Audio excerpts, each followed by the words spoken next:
Deuxième temps de notre série sur l'histoire des parfums et des odeurs dans la Fabrique de l'Histoire. Ce matin, parfums de Chine.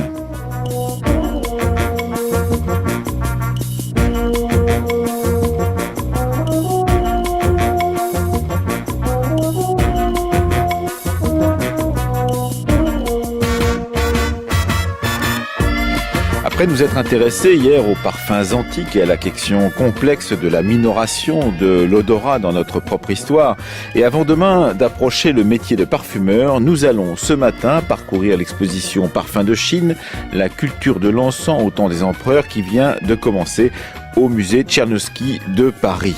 Séverine Yattard et Séverine Cassard vont nous conduire au milieu des brûle-parfums et des odeurs d'encens de cette exposition très parfumée en compagnie d'Éric Lefebvre et de Frédéric Aubringer. Avec eux, nous saurons pourquoi un voyageur européen pouvait au 19e siècle dire que l'Empire chinois sentait partout le musc, ou comment on pouvait croire dans cette même Chine que le parfum finissait par pénétrer vos os et finir par parfumer l'ensemble de votre corps. C'est jusqu'à 10h dans la Fabrique de l'Histoire ce matin.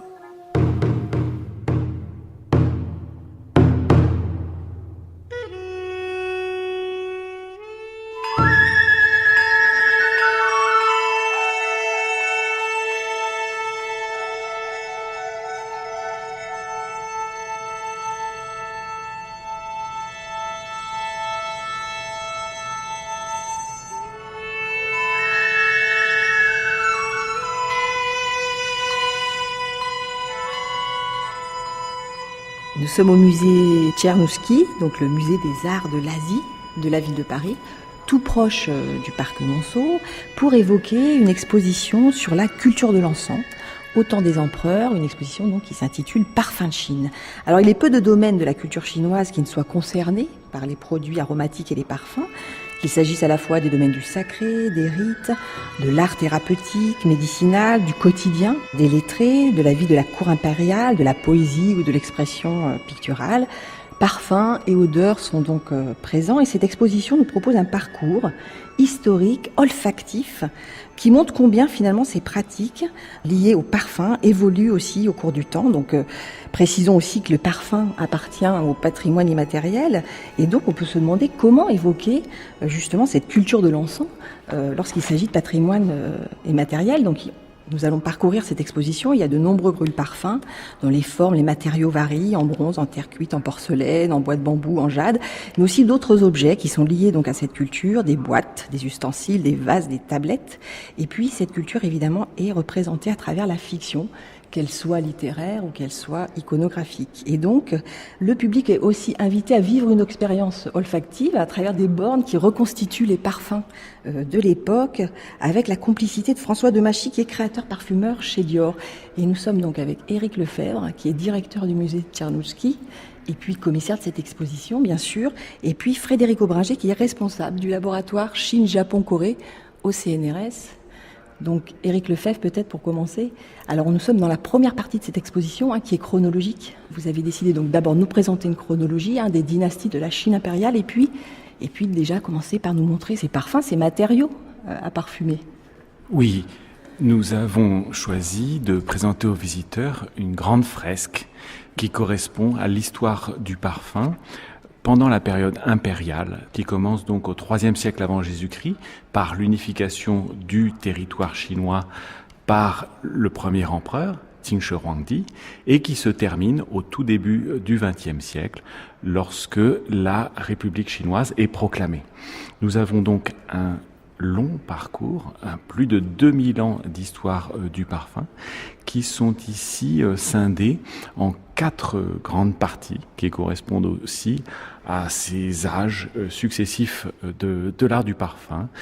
Mais avant tout, nous avons effectivement choisi d'introduire le sujet avec les matières d'élection, les matières favorites des lettrés, mais aussi de toutes les autres catégories de population qui ont utilisé le parfum en Chine et qui sont aussi les matières que l'on retrouve les plus souvent dans les différentes recettes, formules qui ont fait l'histoire du parfum dans l'Empire chinois.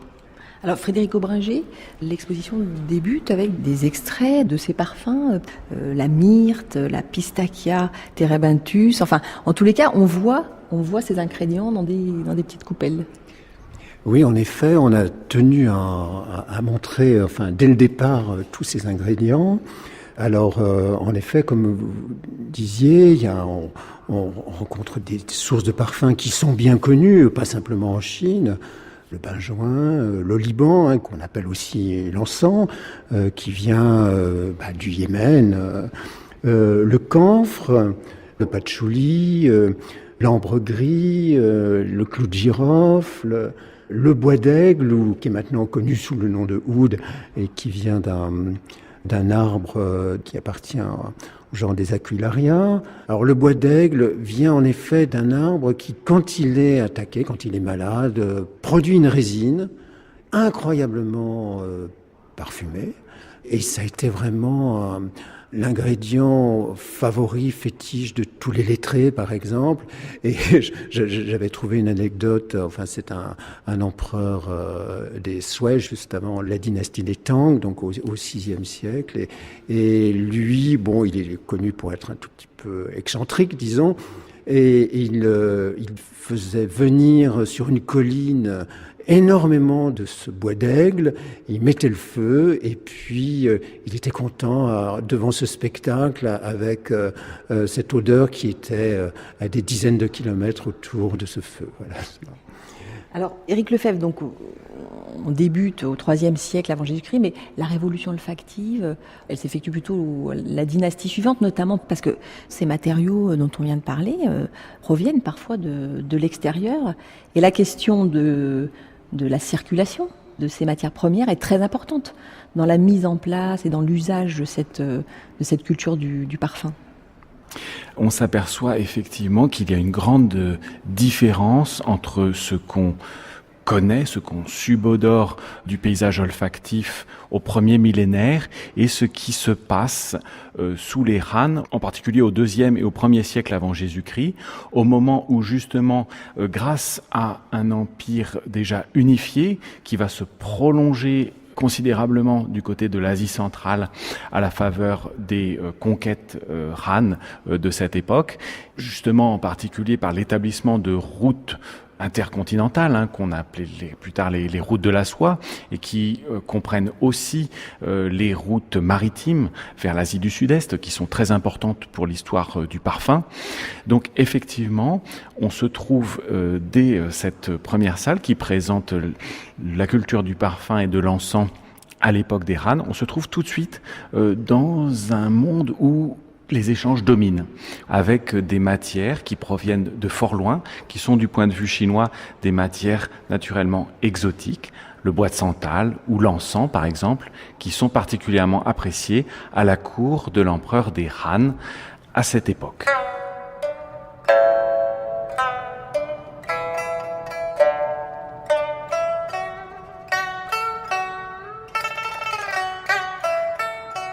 Au début de ce parcours, il y a une série de brûle-parfums en forme de coupe et l'un d'entre eux est particulièrement séduisant du point de vue visuel. C'est un brûle-parfum qui a un pied en forme de dragon. Il est en bronze, mais il est aussi doré et fait rare. Cette dorure est particulièrement bien conservée. Alors cette forme de coupe, elle évoque tout d'abord le fait que ces objets, ils émergent déjà d'une longue histoire qui est une histoire rituelle des Zhou au premier millénaire. Et donc, on sait qu'au sein de ces rites, les mets ou les boissons avaient une odeur, un parfum très particulier, que ce parfum avait un rôle très important dans ces sacrifices et dans ces rites. Alors les Han reprennent, ils héritent de cette forme de coupe, ils l'adaptent, elle s'accompagne désormais d'un couvercle de forme tronconique et d'un couvercle aussi ajouré. Mais l'ajour, c'est aussi un défi technique pour ces bronziers de l'époque des Han. Et dans ce cas particulier, on voit que non seulement